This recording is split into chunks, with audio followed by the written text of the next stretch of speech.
the challenging part tu compare, I tak tahu orang lain, tapi ni masa bila I tengok dekat hospital tu, bila I pergi, orang yang buat radioterapi dekat kawasan usus, dekat kawasan perut, dengan compare dengan I, berbanding dengan I yang buat dekat leher, dekat mulut ni, this one yang paling critical, this one yang paling challenging sebab kita nak makan. So kalau yang lain tu, dia of course dia akan side effect dia dekat sini saja. Macam ni masa semua kawasan sini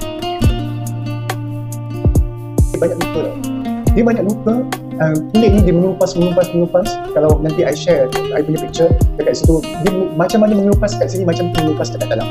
Sorry, I a bit emotional sikit kalau cerita pasal radioterapi, sebab masa radioterapi ni dia sangat torture I punya mind.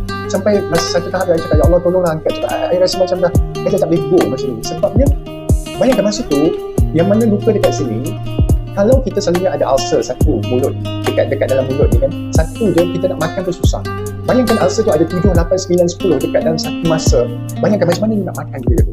So macam ni masa nak makan tu, I just makan untuk nak continue supaya I boleh survive untuk hari yang seterusnya.